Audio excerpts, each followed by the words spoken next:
Applause and cheers rang through the private garden as Miley and her new husband walked toward the wedding altar. The ceremony was small. The guests were family from both sides and the friends who mattered most to them. There were not many people there, but the garden was filled with more than enough love. What none of them knew was that an uninvited guest was hiding behind a thick row of bushes nearby, watching the entire wedding from a distance. His eyes never left the couple making their way toward the altar. The man was Paul, Miley's ex-husband from 2 years earlier. No one knew how he had slipped onto the property or why he had come. But as Paul watched Miley standing beside her new husband, two emotions were written across his face: jealousy and anger. He was jealous because he could not stop looking at Miley. He had never imagined she could look this radiant. Or maybe she had always been beautiful, and during the years she was his wife, he had simply stopped looking closely enough to see it. And he was angry because he remembered the last cruel words he had thrown at her when their marriage ended. "You'll never find a better man than me." 2 years later, Miley had not only found another man. The man standing beside her was someone Paul never could have expected. Someone he recognized. At 22, Miley had just graduated from the University of Utah and had never had a serious relationship. She had grown up in Grantsville, where her father, Tulliver, still lived with her younger sister, Ariel, but 4 years earlier, college had brought her to Salt Lake City. What began as a move for school gradually became a life of her own. By the time graduation arrived, Miley had grown used to the city, and with far more opportunities there than in her hometown, she decided not to move back. Soon afterward, she began an internship at a local nonprofit that helped struggling families connect with housing assistance, financial support, and other community services. The pay was modest, but the work suited her. Miley liked sitting down with people who had no idea where to begin, sorting through what they needed, and helping them find the right place to turn. She was still at the beginning of her career, living in a small apartment and returning to Grantsville whenever she had time. But for the first time, she felt that a life of her own was beginning to take shape in Salt Lake City. There was only one part of adulthood Miley had almost no experience with. At 22, she had never had a real boyfriend. That changed during an ordinary lunch break near her office. The nonprofit where Miley worked shared a busy stretch of downtown with several office buildings, including the digital technology company where Paul worked in sales. Between the two offices was a small restaurant that drew employees from the surrounding businesses every afternoon, and after a few weeks at her internship, Miley had started going there whenever she did not bring lunch from home. Paul had noticed her more than once before he finally decided to approach her. One afternoon, Miley was eating alone when he stopped beside her table and asked if the empty seat across from her was taken. Miley glanced around the restaurant. There were other tables available. "There are plenty of empty seats," Paul smiled. "I know, but none of them have you sitting at them." The line was direct enough to catch Miley off guard, and although she tried not to encourage him too quickly, she could not help smiling. She let him sit down. Paul introduced himself and explained that he worked at the technology company nearby, while Miley told him she had recently graduated and was interning at the nonprofit down the street. What began as a conversation meant to last only a few minutes continued until Miley checked the time and realized her lunch break was almost over. Before she left, Paul asked if he could take her out sometime. Miley had never been on many dates, and part of her wanted to refuse simply because saying yes made her nervous. But Paul had been easy to talk to, and there was nothing about him that made her uncomfortable. She gave him her number. Their first date took place a few days later, and by the end of the following week, they had already made plans to see each other again. What began with a few casual dates gradually became the first serious relationship Miley had ever had. Paul was 24, 2 years older than her, and already more settled into working life. He was ambitious about his career and often talked about moving into management one day, but in those early years, ambition had not yet pushed everything else aside. Paul made time for Miley, and more importantly, he made room for what she wanted. They tried restaurants both of them chose, took walks through the city after work, and spent weekends finding things to do without one person always deciding for the other. When Miley had a difficult day at the nonprofit, Paul listened. When she wanted to return to Grantsville to see her family, he did not make her feel that she was taking time away from him. As the months passed, Miley stopped thinking of Paul as the man who had approached her during lunch and began imagining him as part of the life she was building in Salt Lake City. Paul also learned more about the family she returned to in Grantsville. Miley's mother had passed away years earlier, leaving her especially close to her father and younger sister, and Paul understood how much Tulliver and Ariel mattered to her. By the time they had been together for nearly 2 years, Miley no longer saw the relationship as something temporary. She wanted the two most important parts of her life to know each other, so she asked Paul to come home with her to Grantsville. Paul had heard Miley talk about Grantsville many times, but until then, he had never seen the place where she grew up. Miley brought him home on a weekend, and although she was the one introducing Paul to her family, she was more nervous than he was. Tulliver had raised his daughters after losing his wife, and Miley cared deeply about what he thought of the man she was dating. Ariel, now 19, was less reserved. She had heard enough about Paul over the past 2 years to start asking him questions almost as soon as he arrived. Paul handled both of them well. He spoke respectfully to Tulliver, laughed at Ariel's teasing, and never acted as if spending a weekend in Miley's hometown was something he had agreed to only for her sock. By the time they sat down for dinner, much of Miley's nervousness had disappeared. Paul joined the conversation easily and listened when Tulliver talked about the years Miley had spent growing up there. At one point, Ariel began telling an embarrassing story about her sister from high school. Miley tried to stop her, but Paul was already laughing. "I've been waiting 2 years for someone to tell me what she was like before I met her." "Don't encourage her," Miley said. "She has enough stories to keep you here all night." It was an ordinary family dinner, but that was exactly why it mattered to Miley. Paul did not feel like an outsider she had brought home for everyone to inspect. He fit into the room naturally enough that she could imagine him coming back again. When the weekend ended and Miley prepared to return to Salt Lake City, Tulliver told her that Paul seemed like a good man. For Miley, that was enough. The man she loved had been welcomed by the family she loved, and over the following months, marriage stopped feeling like a distant possibility. By then, Miley and Paul had been together for more than 2 years. Their relationship had grown through ordinary days rather than one dramatic moment, and Miley believed she knew the man she was choosing. Paul had been there while she finished the first stage of her career. He knew her family, and they had already begun talking about what their future might look like. So when Paul asked Miley to marry him, she said yes without needing time to think. The wedding took place several months later. It was not extravagant, but Miley did not care. Tulliver was there to see his oldest daughter get married. Ariel stayed close to her throughout the day, and Miley walked toward Paul, believing she was beginning the life she had wanted since falling in love with him. At 24, she became Paul's wife.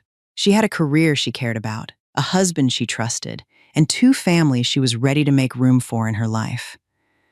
What Miley did not understand yet was how much of that room she would eventually give away. Marriage did not change Miley's life overnight.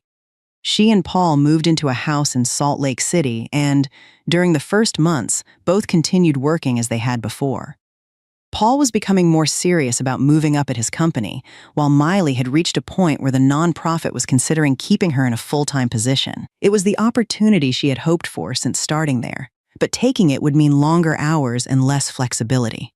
Paul's schedule was already becoming harder to predict. Some evenings he worked late, and as he took on more responsibility, he often came home tired and expected dinner to be ready. Miley began thinking about everything that would become harder if both of them worked full-time. After talking it over with Paul, she turned down the full-time position and stayed with the nonprofit on reduced hours instead. She told herself it was a practical decision. They did not have children, but a home still needed to be managed. Meals had to be prepared, and someone needed enough flexibility to handle the things Paul no longer had time for. The nonprofit work still mattered to her, and part-time hours allowed her to keep doing it. At first, the arrangement seemed temporary. Miley believed that once Paul became more established in his career, there would be room for her to focus on her own again. With more time at home, Miley gradually took over nearly everything that kept their daily life running. She bought groceries, cooked, cleaned, did the laundry, kept track of bills and appointments, and made sure the house was in order before Paul came home. If he had an early meeting, breakfast was ready sooner. If he expected to work late, dinner waited until he arrived. She remembered birthdays, replaced things before they ran out, and handled the small problems that would otherwise have required Paul's attention. At first, Paul still noticed. He thanked her for dinner, asked if she needed help, and sometimes apologized when work kept him late. Over time, those things became less visible to him. A clean shirt was simply in the closet when he needed it. His parents' birthdays were already on the calendar. Groceries appeared before the refrigerator was empty, and if something in the house needed to be handled, Miley usually took care of it before Paul even knew there was a problem. None of these tasks seemed important enough to argue over on their own, and Paul rarely asked Miley to do them. He simply grew used to the fact that they were done. The more responsibility Miley took on at home, the less Paul had to think about anything outside his career. Paul's parents lived in Ogden, and as his workload increased, he began missing more of the visits he had once made regularly. Miley did not want them to feel forgotten, so when Paul was too busy to go, she often went without him. She brought food, stayed for lunch, helped with small things around the house, and carried messages back and forth when Paul had not called in several days. If there was a birthday or family gathering, Miley remembered it. If his parents needed something, she made sure Paul knew. Over time, they began contacting her first because they knew she would answer. Paul appreciated what Miley did, but the arrangement also meant he no longer had to choose between work and keeping up with his own family. Miley had quietly taken care of both. The same thing was happening at home. While Paul put more of his time into work, Miley kept everything else from demanding too much of him. As the years passed, Miley collected a growing list of things she wanted to do later. There were restaurants she wanted to try, movies Paul was not interested in seeing, and places she had talked about visiting but never reached. If Ariel asked her to spend a weekend in Grantsville and Paul suddenly made plans for them, Miley changed the date. If a friend invited her somewhere and Paul happened to be free, she usually stayed available for him instead. Once, Miley bought tickets for a movie she had wanted to see and asked Paul to keep the evening free. That afternoon, he told her some coworkers were going out for drinks and asked if they could see the movie another time. Miley agreed. The tickets expired, and they never went. When Paul wanted to spend a weekend with coworkers, however, their plans moved without discussion. Miley still went to dinner with her husband and spent time with him, so she did not see herself as neglected. The problem was easier to overlook than that. The things Paul wanted usually happened. The things Miley wanted could always happen another time. The arrangement continued because, from the outside, it seemed to work. Paul had fewer responsibilities waiting for him when he came home and more time to focus on his career.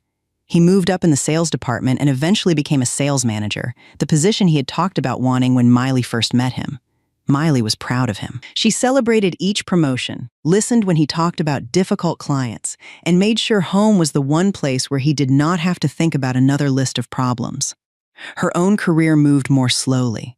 She remained in social support work, taking on more experience but keeping the flexible schedule that their marriage had come to depend on. Whenever Miley thought about the full-time opportunity she had once turned down, she reminded herself that marriage required compromise and that Paul's progress benefited both of them. For a while, she believed the life they had built proved she had made the right choice. Paul was succeeding, their home was comfortable, and they rarely had serious arguments. Then the same career Miley had helped make easier began bringing Paul home later and later. Paul's promotion to sales manager brought more responsibility, more meetings, and more people who expected his time. At first, Miley understood why he came home late. She had watched him work toward the position for years, and she knew a new role would take time to settle into. But the late nights did not stop. Some were caused by work. Others came from dinners and drinks with coworkers that Paul began treating as part of the job. He would tell Miley he was going out for one drink and return hours later, sometimes after she had already put away the dinner she made for him.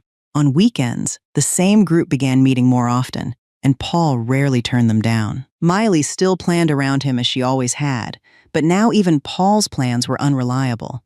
She could spend an afternoon preparing dinner only to receive a message near the end of the day saying he would be late. If she asked what time he expected to be home, the answer was usually the same. "I don't know, Miley. Don't wait for me," so she stopped asking as often. Some nights she ate alone and went to bed before hearing his key at the door. The change in Paul was not limited to the hours he kept. The patience Miley remembered from the beginning of their relationship became harder to find. Questions he once answered normally began to irritate him, especially if they involved where he had been or when he would be home. One evening, after Paul arrived much later than he had promised, Miley asked why he had not sent a message. "Because I was busy." It takes 10 seconds to tell me you'll be late. Paul dropped his keys on the counter. I spend all day answering to people at work. I don't want to come home and answer more questions. Miley had not been trying to start an argument. She had only wanted to know whether to keep waiting for him, but Paul spoke as if even that had become another demand on his time. The next morning, he acted normally, and Miley let the matter go. She began choosing more carefully when to ask questions, hoping that avoiding small arguments would keep them from becoming larger ones. Paul still took Miley out, which made the changes in their marriage easier to dismiss. They still went to restaurants, saw movies, and occasionally spent a weekend away from home. But even when they were together, Paul increasingly chose what suited him. If Miley suggested a restaurant he did not like, they went somewhere else. If she wanted to see a movie that did not interest him, he told her they could watch it another time. That other time rarely came. Miley often agreed because arguing over dinner or a movie seemed pointless, but the pattern followed them everywhere. One evening, they were walking to a restaurant Paul had chosen when Miley mentioned a place nearby she had wanted to try for months. Paul barely slowed down. Maybe next time. I already know the food here is good. Miley followed him inside. The meal was pleasant, and Paul talked to her as if nothing was wrong. That was what made the change difficult to name. He had not stopped spending time with his wife. He had simply stopped asking what she wanted to do with it. The first time Miley caught Paul staring at another woman, they were having dinner at a restaurant with outdoor seating. A group of younger women had been seated nearby, and Miley noticed Paul glance toward them more than once. She ignored it at first. Then one of the women stood to leave, and Paul's eyes followed her long enough for Miley to see exactly where he was looking. Seriously, Paul? He turned back to her. What? You know what? Paul denied it immediately. He said he had only been looking toward the street, then accused Miley of creating a problem out of nothing. I'm sitting here having dinner with my wife. What else do you want from me? Miley knew what she had seen, but the conversation quickly became less about Paul's behavior and more about why she had brought it up. By the time they left the restaurant, Paul was the one acting annoyed. It did not happen only once. When they went out with his coworkers, Miley sometimes caught him watching younger women across a bar or restaurant. Each time she mentioned it, Paul had another explanation.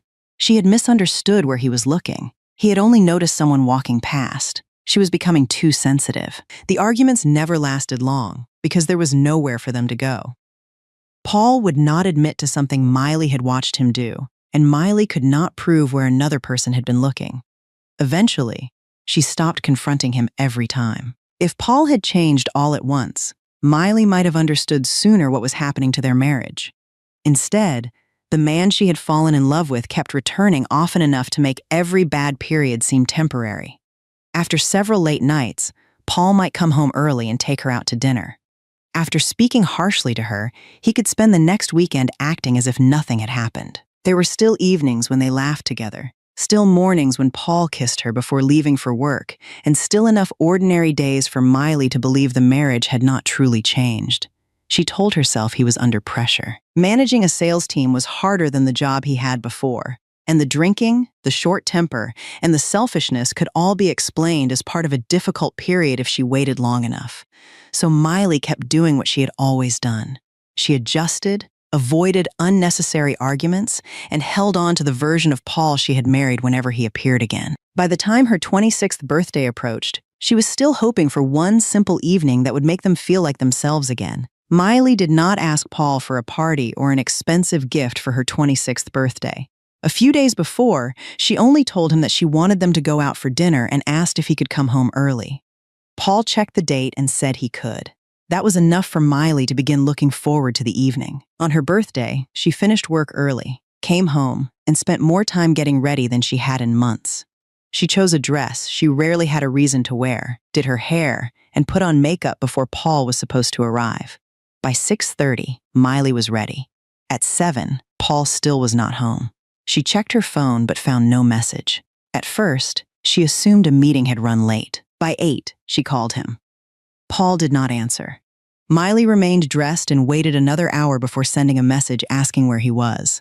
There was still no response. The reservation passed. The restaurant closed later that night, but by then, Miley had already stopped checking the time. She sat alone in the living room in the dress she had chosen for a dinner that never happened, waiting for the sound of Paul's car outside. It was close to 10 when Paul finally came through the door. Miley knew he had been drinking before he said a word. He walked in with the careless exhaustion of someone who expected to go straight to bed, then stopped when he saw her still sitting in the living room. "Why are you dressed like that?" Miley stared at him. "Do you know what day it is?" Paul tried to think, but his face gave her the answer before he spoke. "Tuesday?" Miley got up and walked past him. "Miley, what is it?" She did not answer. Paul followed her upstairs, took out his phone, and opened the calendar. Only then did he see the reminder. Damn, Miley, I forgot. She had already taken off her shoes and was sitting on the edge of the bed. Paul came closer. "I'm sorry. I went out with the guys after work and lost track of time. We'll go tomorrow. I asked you to come home early. I know." I said I'm sorry. "I called you." Paul rubbed his face. "My phone was in my pocket. I didn't hear it." Miley turned away from him and lay down facing the wall. Paul tried once more to tell her they could celebrate the next day, but he was too drunk and too tired to stay with the conversation for long. A few minutes later, he lay down on the other side of the bed.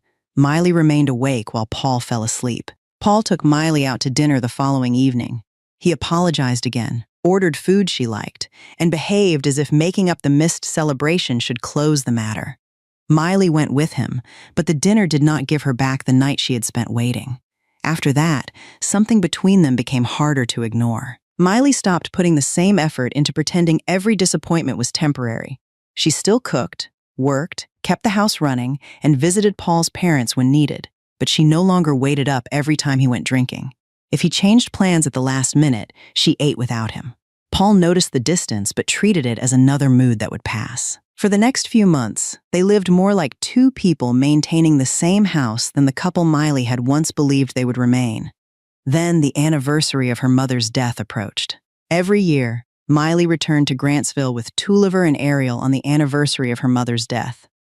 Paul knew the date and had gone with her before. That year, Miley asked him several weeks in advance to keep the day free. Paul agreed.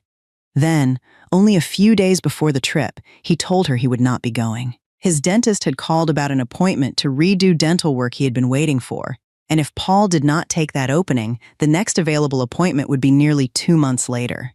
Miley thought he was telling her about the conflict so they could discuss it. Instead, Paul had already decided. Reschedule it? I can't.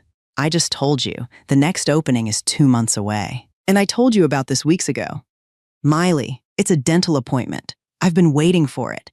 This is the anniversary of my mother's death. Paul leaned back and let out an irritated breath. And what exactly changes if I'm there?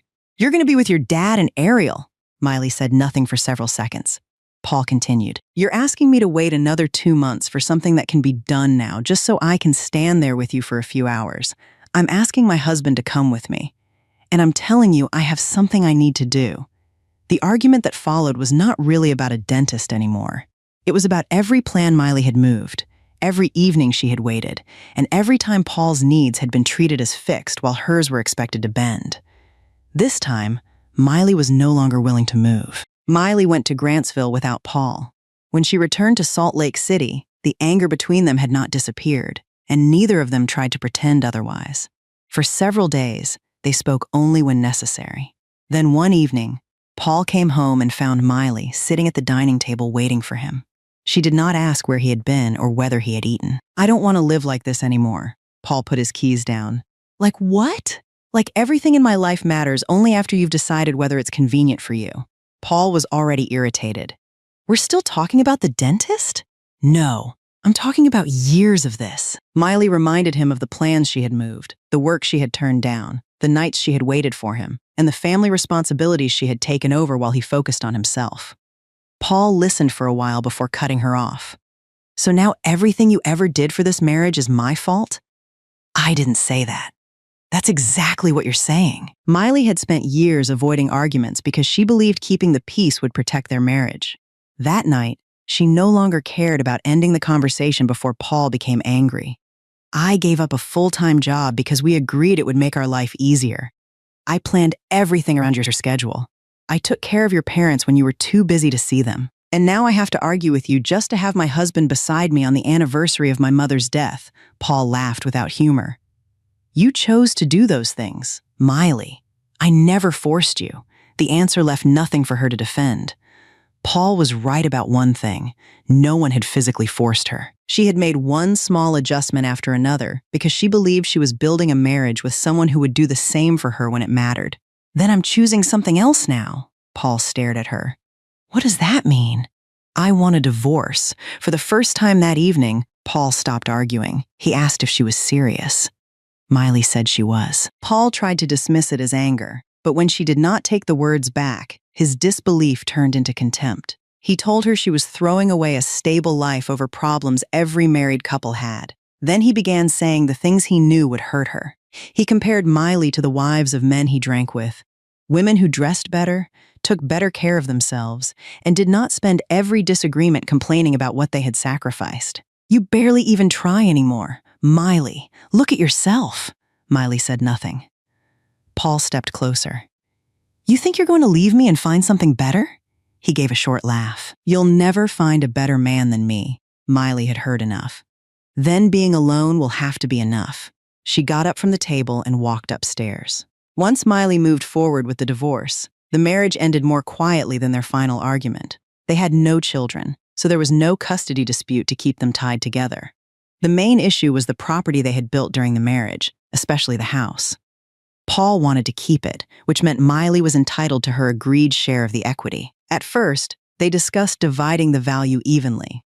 But when the amount became real, Paul began resisting the idea of paying Miley everything at once. He wanted to give her 2/3 of the amount he owed her and pay the remaining third in monthly installments. Miley understood what that would mean. Even after the divorce, she would still have to wait for Paul every month, still check whether he had paid, and still contact him if he had not. She refused. Paul thought she was demanding the full amount immediately. Instead, Miley told him to pay the 2/3 he was willing to release and keep the rest. You're just giving it up? He asked. I'm paying to never have to ask you for anything again. Paul did not argue with that. The paperwork was completed. Miley took the amount they had agreed on, and the remaining money stayed with the man who had been too reluctant to let it go. For years, Miley had given Paul more of her time than he ever noticed. In the end, she was willing to leave money behind, simply to make sure he could not keep taking any more of it. Miley packed only what belonged to her and what she wanted to carry into the next part of her life. Paul remained in the house. The furniture was still there, along with the kitchen where Miley had prepared his meals and the room she had spent years keeping in order. Before leaving, she took one last walk through the home she had once believed she would grow old in. She did not ask Paul to stop her. He did not. By then, both of them had said too much to pretend the marriage could be repaired. Miley loaded her things into her car and drove west toward Grantsville. When she arrived, Tulliver and Ariel were waiting for her. At 26, 2 years after becoming Paul's wife, Miley carried her bags back into the house where she had grown up. For the first few weeks after the divorce, Miley stayed in the bedroom she had used before leaving Grantsville for college. Some of her old belongings were still there, but at 26, returning to that room felt different from coming home for a weekend visit.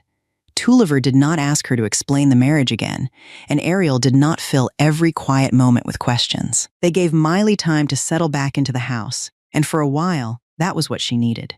She ate dinner with her father and sister, helped with errands, and slept without wondering what time someone else would come through the door. The days were quieter than the life she had left in Salt Lake City, but Miley did not intend to stay in Grantsville permanently. Her work was still in the city, and after years of building a life there, she was not ready to give it up because her marriage had ended. One evening, Tulliver asked whether she had considered moving home for good. You could stay here as long as you want. Miley knew he meant it. I know, Dad, but my job is in Salt Lake City. I'm used to living there now. You don't have to decide yet. I already have. Tulliver did not try to change her mind. Miley had returned to Grantsville because she needed somewhere familiar to land. Once she was ready, she would go back to the city on her own terms. Miley returned to Salt Lake City and rented an apartment small enough to manage on one income. It was nothing like the house she had shared with Paul, but for the first time in years, every decision inside it belonged to her. She arranged the rooms the way she wanted, bought only what she needed, and stopped planning her days around whether someone else might come home early or late. The larger change came at work. Miley had kept her reduced schedule for years because the marriage depended on her being available, but there was no longer a reason to protect that flexibility. She asked the nonprofit about returning full-time. By then, Miley had more experience than she did when she first turned down the opportunity, and the organization was able to give her more hours and greater responsibility. Her days became busier, but the work did not feel like another sacrifice. It was something she had chosen for herself. She began handling more cases, spending more time with families, and building the career she had once expected to pursue before her life became organized around Paul. Outside of work, Miley began noticing how many ordinary things she had postponed simply because Paul had not wanted to do them. She went to a restaurant she had mentioned more than once during their marriage and ordered the dish she had wanted to try. She saw a movie without first checking whether anyone else liked the genre. When Ariel asked her to spend a weekend in Grantsville, Miley chose a date based on her own schedule. She bought clothes because she liked them, changed the way she wore her hair, and began taking more care with her appearance after years of treating herself as the easiest thing to postpone. None of it happened as one dramatic transformation. Miley simply stopped asking an absent person for permission in her head. If she wanted to go somewhere and had the time, she went. If she wanted to spend an evening at home, she stayed. The freedom was made up of decisions so small that she once would have moved them without a second thought. Now, one by one, she kept them. As the months passed, the life Miley had rebuilt stopped feeling temporary. Her apartment was no longer the place she had moved into after leaving Paul. It was simply home. Her full-time position at the nonprofit brought more responsibility, and Miley continued building the career she had once put on hold. She still returned to Grantsville to see Tulliver and Ariel, but the rest of her time was finally hers to decide. Nearly a year after the divorce, Miley no longer measured her days by what she had lost. She had work she cared about, a home of her own, and a life that no longer changed whenever someone else changed his plans. She was not looking for another relationship. After spending years arranging her life around a husband, Miley was in no hurry to make room for another man. One evening after work, Miley decided to have dinner at a restaurant she had been wanting to try. A year earlier, eating alone in a busy restaurant might have made her uncomfortable, but by then she had stopped treating her own company as something that needed to be explained. She ordered dinner and a glass of wine, then placed her phone against a small stand on the table to take a photo of herself. Just as Miley reached forward to adjust the angle, her phone began ringing. She grabbed for it too quickly and knocked her wine glass with the back of her hand. The glass tipped toward the aisle at the exact moment a man was walking past. Red wine spilled across the front of his pants. Miley pushed back from the table so quickly that her chair scraped the floor. "Oh my God, I'm so sorry." The man stopped and looked down at the stain. Miley reached for the napkins on the table. "I wasn't paying attention. I'll pay for the cleaning, or the pants, whatever it costs. It's fine. It's not fine. I just poured wine all over you." The man took one of the napkins but did not sound angry. "You didn't pour it on me. The glass fell, because I knocked it over. Then I'll make sure to stay farther away from dangerous wine glasses next time." Miley realized he was trying to make the situation easier for her. "At least let me pay for the cleaning," he shook his head. "You really don't have to." Someone from the restaurant came over with more napkins, and after assuring Miley once more that there was nothing to pay for, the man continued toward the restroom. Miley watched him leave the restaurant a short time later. He did not come back to demand money, complain to the manager, or make sure everyone nearby knew what she had done. Before walking out, he simply gave Miley a small wave when their eyes met. She returned to her dinner, but the incident stayed with her longer than she expected. It was not because the man was handsome, although she had noticed that too. What Miley remembered was how easily he could have embarrassed her and chose not to. She had ruined his evening, and his first instinct had been to make sure she stopped apologizing. Miley did not know his name, where he worked, or whether she would ever see him again. By the time she left the restaurant, she assumed the answer was no. A month later, she returned to the same place for dinner. A month after the wine incident, Miley returned to the same restaurant after work. The place was busier than usual, and by the time her food arrived, every table around her was occupied. Miley was eating alone when a man entered and spoke briefly with the hostess. There would be a long wait for a table, and he seemed ready to leave until he noticed the empty chair across from Miley. He walked over. "Excuse me, I know this is a strange question, but would you mind sharing the table?" Miley looked up at him, then at the restaurant around them. "I'm sorry. I'd rather eat alone." "Of course." He accepted the answer without arguing and turned to leave. That was when Miley saw his face clearly. "Wait." The man stopped. Miley pointed at him. "You're the one I spilled wine on." He looked at her for another second before recognizing her. "The dangerous wine glass," Miley laughed. "I still owe you for the cleaning, and I'm still not taking your money." She looked at the empty chair again. Refusing a stranger was one thing. Sending away the man whose pants she had ruined a month earlier felt different. "You can sit, but only because I still feel guilty." "Then I'm glad I wore those pants that night." He took the seat across from her, and for the first time, Miley learned his name, Aaron. At first, they treated the arrangement as exactly what it was. Two people sharing a table because the restaurant had run out of space. Aaron ordered his food, Miley continued eating hers, and neither of them seemed sure whether they were expected to keep talking. The awkwardness lasted only a few minutes. Aaron asked whether Miley always returned to restaurants where she attacked strangers with wine, and Miley told him she had come back to prove she could finish one dinner without causing property damage. From there, the conversation became easier. They talked about the restaurant, places around the city they both liked, and the kinds of things they usually did after work. Aaron did not dominate the conversation or turn every subject back to himself. When Miley spoke, he followed what she was saying instead of waiting for his turn. By the time his food arrived, Miley had stopped thinking about the fact that she had wanted to eat alone. What should have been a practical arrangement continued long after either of them needed help filling an empty seat. Their work came up naturally when Aaron asked how Miley's day had been. She told him about the nonprofit and explained that she worked in family support, helping people understand what assistance was available and connecting them with the right services. Aaron asked what that actually looked like from day to day, and Miley found herself explaining more than she usually did to someone she had just met. Some families needed help finding housing resources. Others arrived with paperwork they did not understand or had no idea which organization to contact first. Miley's job was often to help them find a starting point. "That sounds exhausting," Aaron said. "Sometimes. But you like it." It was not really a question. Miley smiled. "I do." When she asked about him, Aaron said he worked for a company that provided sales management software to other businesses. Miley assumed he was an employee until the conversation went a little further and she realized he had founded the company and was now its CEO. "You could have mentioned that part first." "You asked what I do. That's what I do." "Most people would lead with being the founder and CEO," Aaron shrugged. "Then I'm glad you asked me before I had a chance to become most people." Miley smiled again. The answer told her more about him than the title had. By the time the plates were cleared, Miley and Aaron had been talking much longer than either of them expected.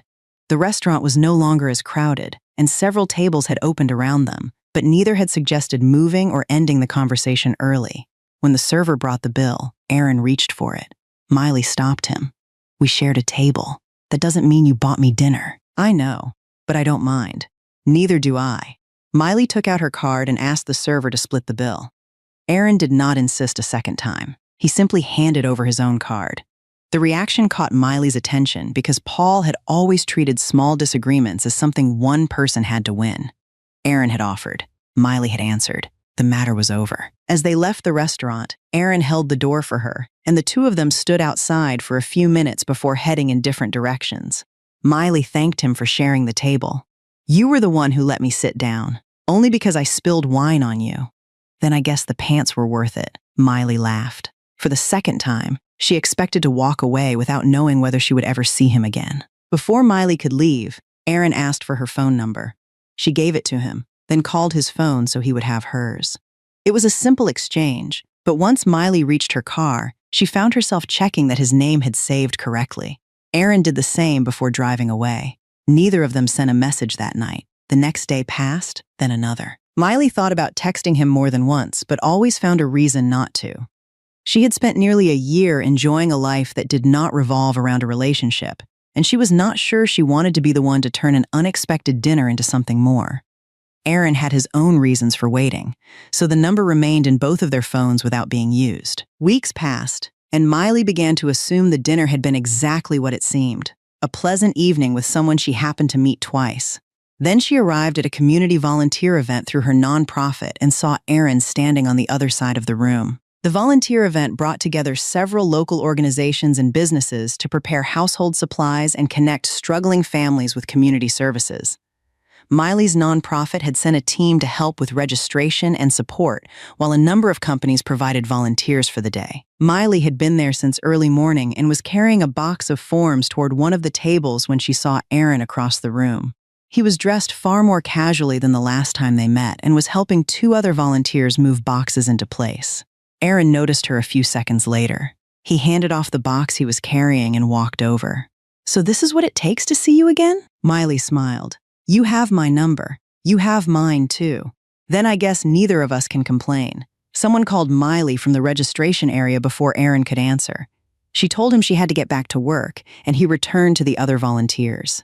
They did not have much time to talk after that, but throughout the morning, each of them began noticing what the other was like when there was no dinner table between them.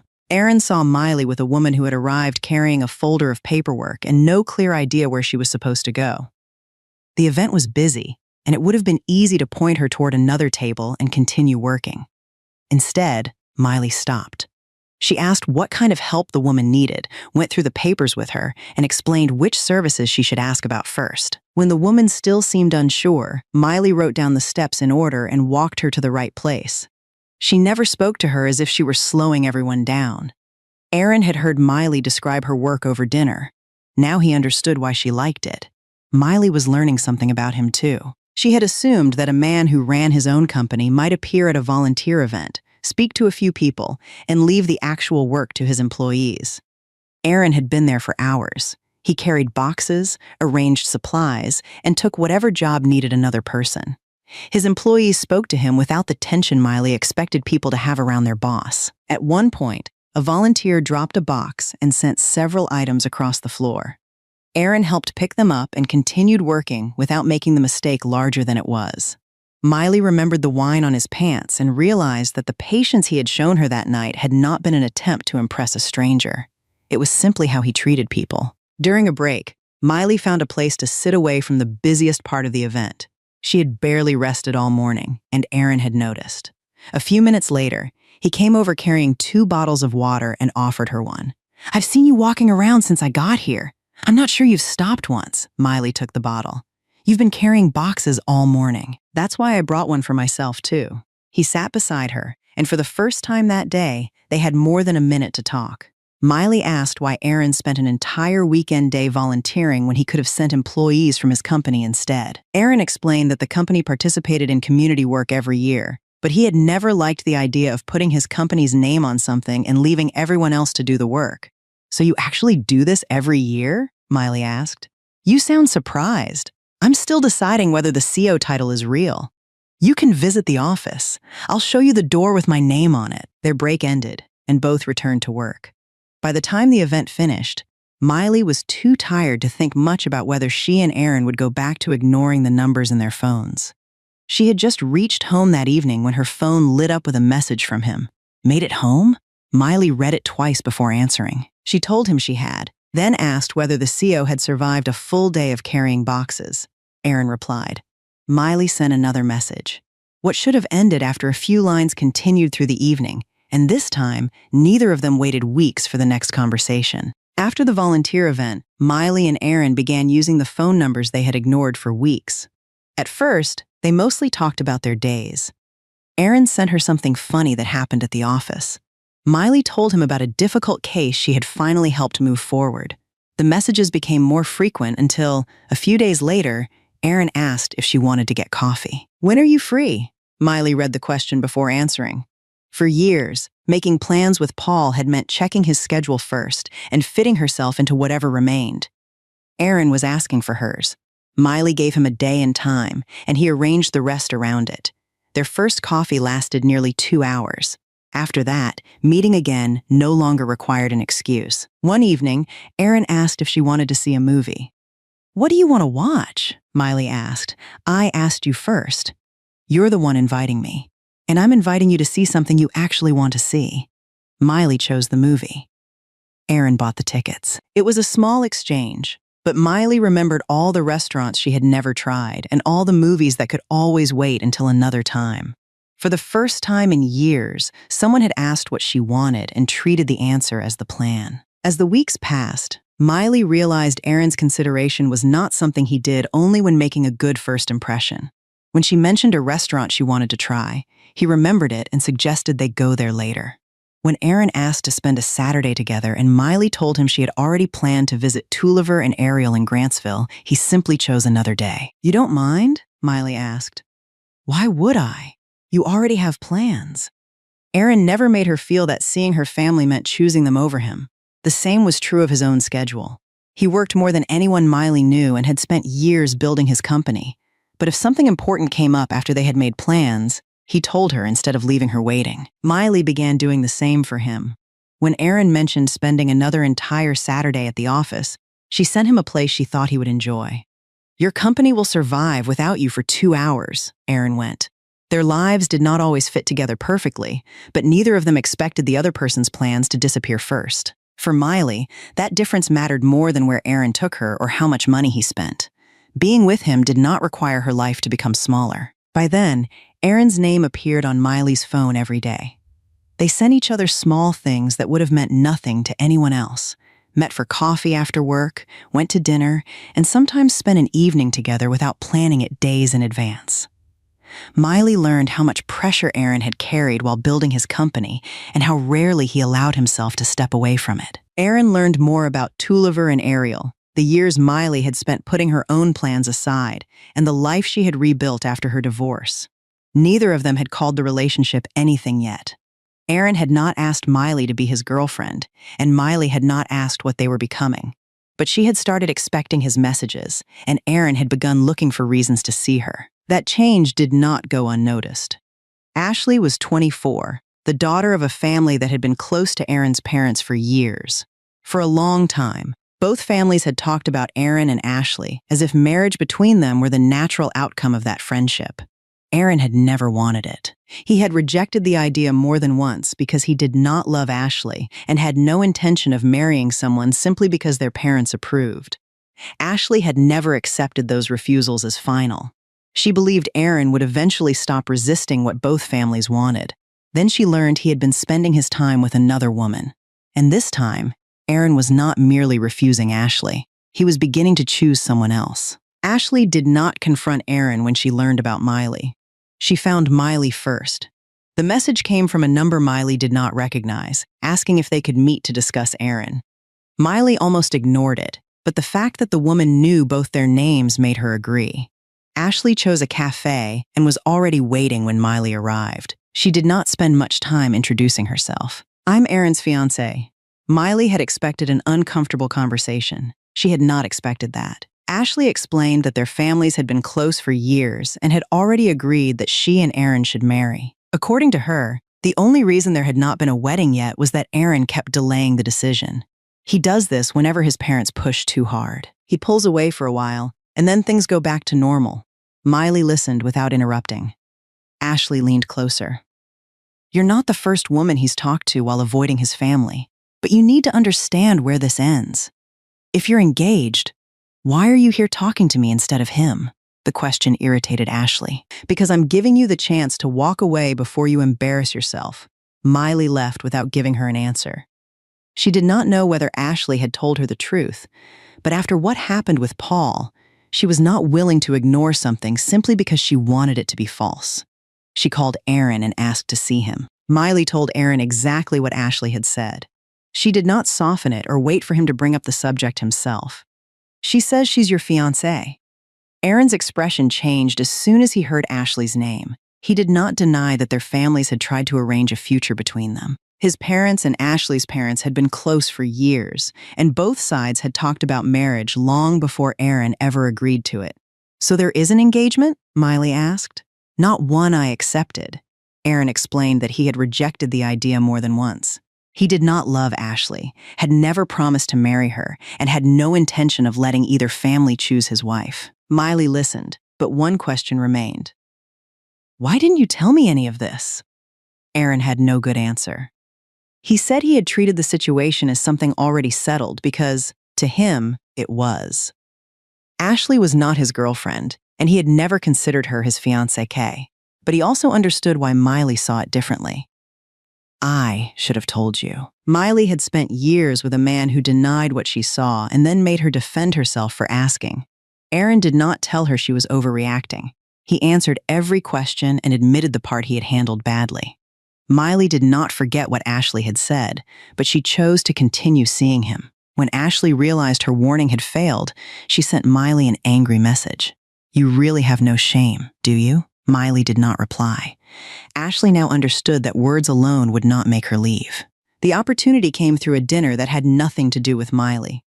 Aaron's parents and Ashley's parents still saw each other regularly, and they arranged an evening at a restaurant as they had many times before.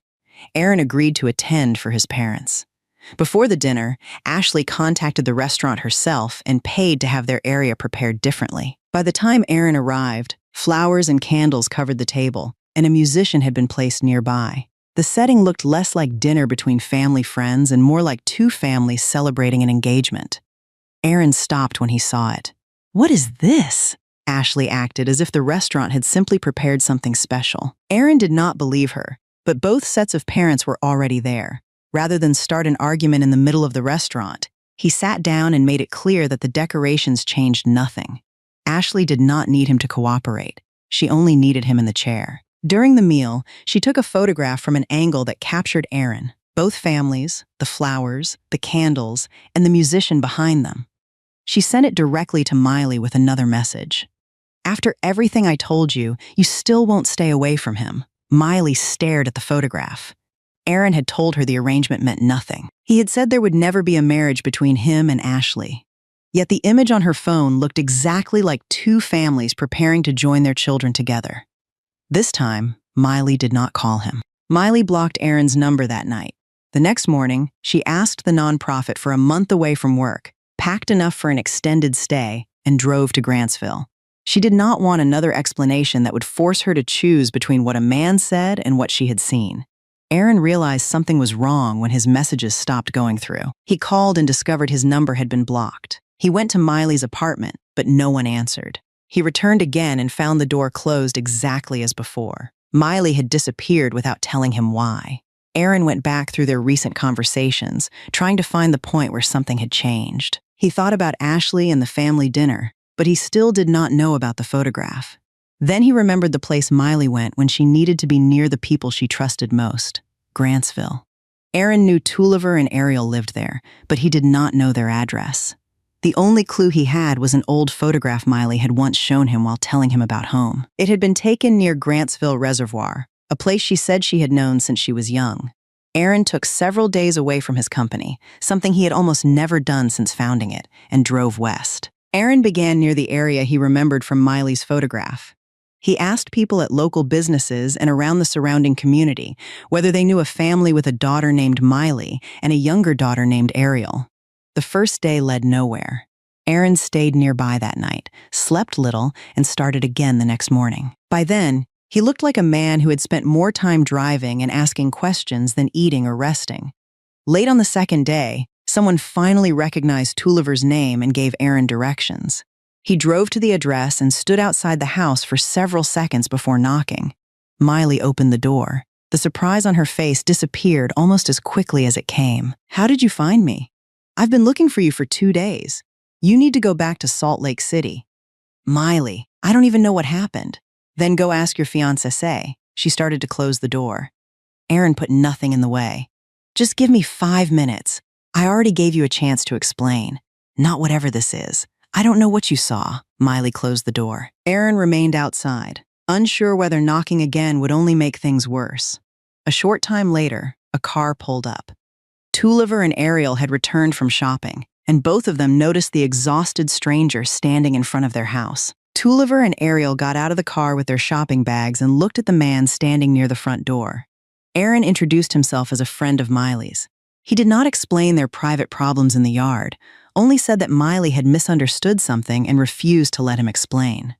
Ariel immediately recognized his name. Miley had mentioned Aaron before and had even shown her a photograph once, although she had never said exactly what they were becoming. Tulliver was more cautious. He asked how Aaron had found the house. When Aaron explained that he had driven to Grantsville with only an old photograph of the reservoir and spent nearly 2 days asking around, even Tulliver was surprised. Aaron looked exhausted, but he remained polite and made no attempt to blame Miley for shutting the door in his face. Tulliver and Ariel went inside while Aaron waited outside. Miley was not pleased when she realized they had spoken to him. He needs to leave. Maybe he does, Tulliver said, but you still haven't heard what he came here to say. Miley told them about Ashley and the photograph. To her, there was nothing left to misunderstand. Tulliver did not tell his daughter to forgive Aaron. He only reminded her of something from his own marriage.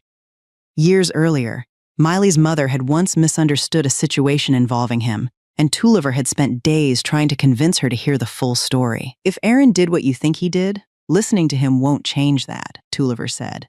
But if there's something you don't know, don't you want to find out before you send him away? Ariel agreed. Neither of them was asking Miley to trust Aaron again. They were asking her to give him enough time to explain why he had driven all the way from Salt Lake City to find her. Miley finally opened the door. Aaron was allowed inside, but Miley did not make the conversation easy for him. She took out her phone and showed him the photograph Ashley had sent. Aaron stared at it, and for the first time, he understood why Miley had disappeared. He explained that the dinner had been arranged by their parents as an ordinary meal between two families who had known each other for years. He had known nothing about the flowers, candles, or musician until he arrived. Ashley had arranged all of it herself. "And you stayed," Miley said. "Both families were already sitting there. I stayed for dinner. I did not agree to marry her." Aaron showed Miley the original messages about the evening. There was no engagement dinner and no discussion of a wedding. He told her how Ashley had turned the setting into something it was never supposed to be, then taken a photograph that removed everything Miley would have needed to understand the truth. Miley read the messages and looked again at the picture. The photograph had not been fake. Aaron had really been there, and the decorations had really surrounded him. Only the meaning had been manufactured. "Why didn't you call me when you saw what she had done?" Miley asked. "I didn't know she sent you anything. By the time I realized you were gone, you had already blocked me." Aaron did not pretend he had handled everything perfectly. He had already admitted that he should have told Miley more about Ashley from the beginning. But this time, he also told her what she had done. "You could have asked me." Miley did not argue. "I know. I went to your apartment twice. I didn't know where you were. I didn't even know what I was supposed to explain." The room became quiet. Aaron had driven to Grantsville because Miley had never given him the chance to explain. When the conversation ended, he did not ask her to forgive him or decide what would happen between them. He had found her and told her the truth. That was all he had come to do. Aaron stood to leave, and Miley asked where he was going. "Back to the hotel tonight, Salt Lake City tomorrow. What about work?" Aaron gave her a tired smile. "Since I started the company, I've barely taken a day off. I finally take a few, and now you're trying to send me back?" Miley almost smiled. Aaron told Tulliver and Ariel goodbye and returned to his hotel. The next morning, his phone rang. It was Miley. She asked whether he had seen anything in Grantsville besides roads, storefronts, and the houses of strangers he had questioned about her. Aaron had not. "Then I guess you came all this way and still haven't seen where I grew up." Miley spent the day showing him parts of the town that had shaped her life. She took him to a place she had eaten with Tulliver and Ariel for years, pointed out streets she had known since childhood, and told him stories that had never come up during dinners in Salt Lake City. Aaron listened without checking the time or asking when they were leaving. For once, he had nowhere else he needed to be. The following day, Miley offered to take him to the place from the photograph that had led him there, Grantsville Reservoir. Aaron agreed, but before meeting her, he made one stop of his own. Miley and Aaron spent part of the afternoon near the reservoir. The same place that had once been nothing more than a photograph on Miley's phone had brought Aaron close enough to find her when he had no address and no way to call. After they had been there for a while, Aaron told Miley to wait and walked back toward his car. He returned carrying a bouquet of flowers. Miley stared at him. "What are those for?" "You. I can see that." She took the flowers from him, still smiling. "Why? Do I need a reason?" Miley did not answer right away. Paul had taken her to restaurants and paid for dinners, but even on anniversaries, he had never chosen something simply because he wanted to bring it to her. Aaron had seen flowers before coming to the reservoir and thought of Miley. That was enough to make the gift matter. "Thank you," she said. Aaron reached into his pocket. "There's one more thing." "Aaron, you didn't have to get me anything else." "Close your eyes," Miley did.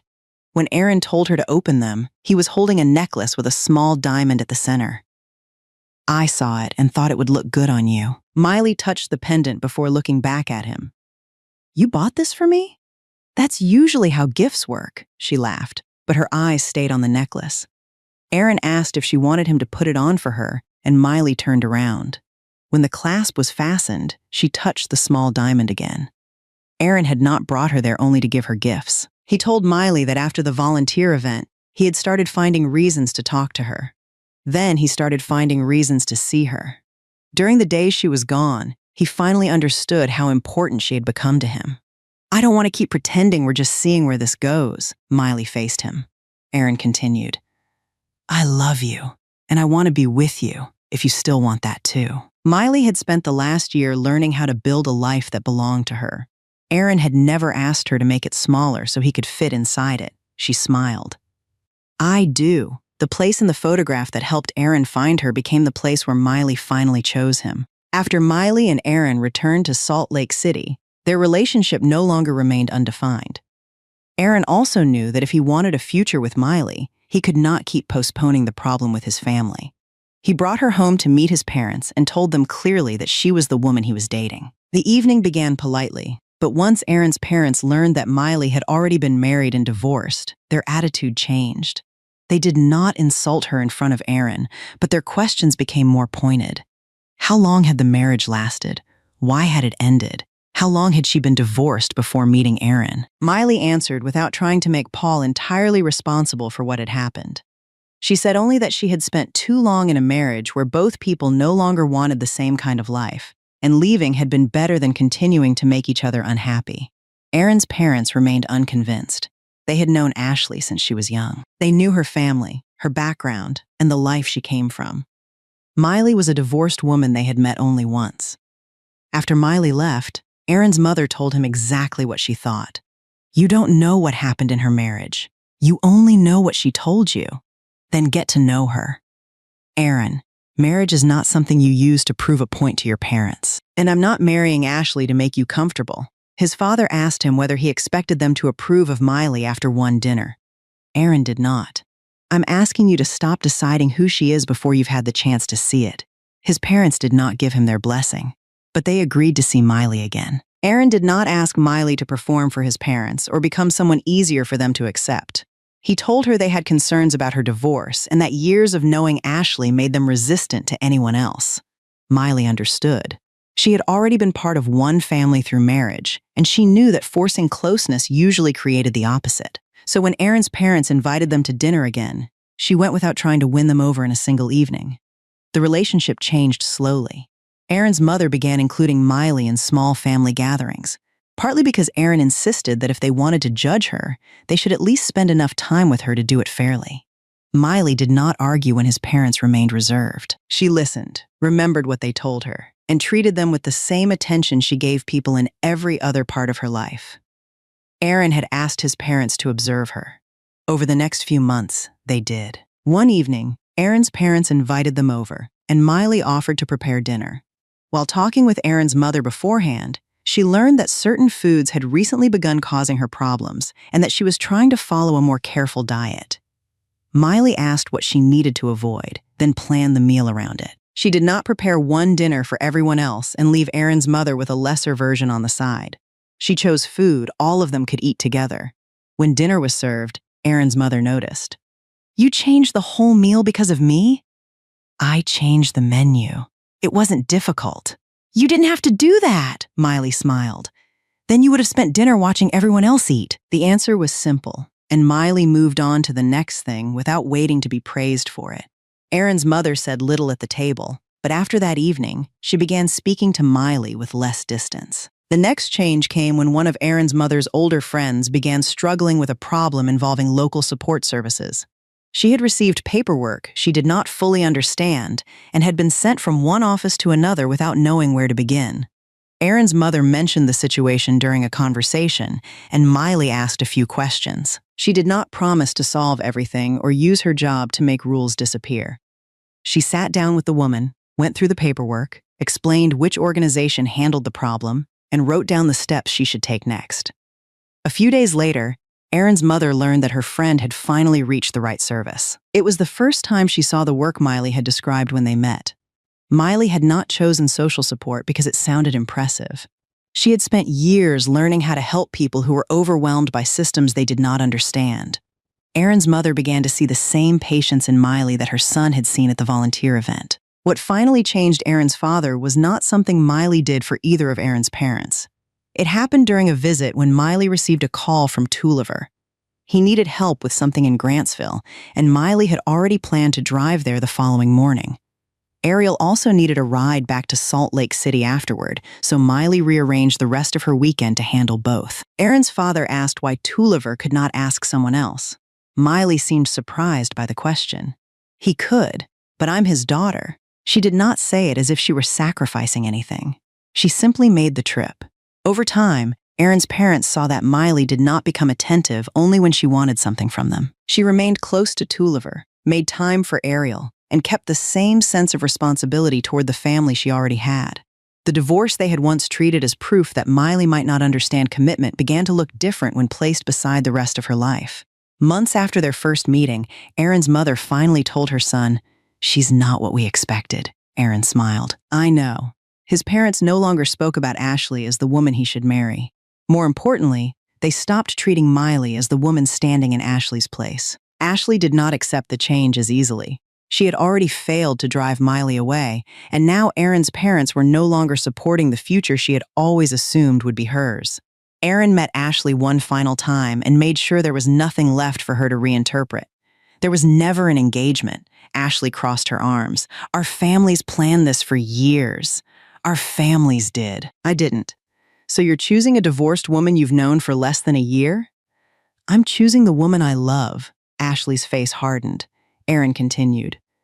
"What you did to Miley ended any chance that you and I could even remain friends.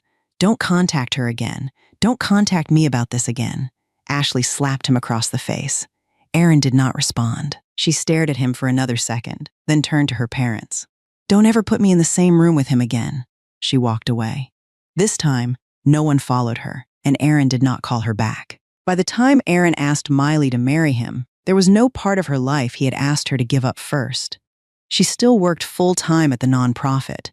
She still returned to Grantsville whenever Tulliver or Ariel needed her. She still made plans of her own, and Erin had become part of that life without trying to reorganize it around himself. He proposed at the same restaurant where they had first met, the place where Miley had spilled wine on him and where, a month later, an empty chair had given them a second chance to speak. Erin reserved the table where they had shared dinner that night. Miley recognized it as soon as they sat down. "You planned this? I make reservations sometimes? At this table?" Erin smiled but said nothing. Dinner passed normally enough that Miley began to think she had imagined the significance of the place. Then, after the plates were cleared, Erin reached into his jacket and placed a small ring box on the table between them. Miley stopped smiling. Erin opened it. "The first time I walked past this table, you ruined my pants." Miley laughed despite herself. "That's how you're starting?" "I'm getting to the good part," he took her hand. "The second time, you gave me the empty seat across from you. I've been trying to stay there ever since."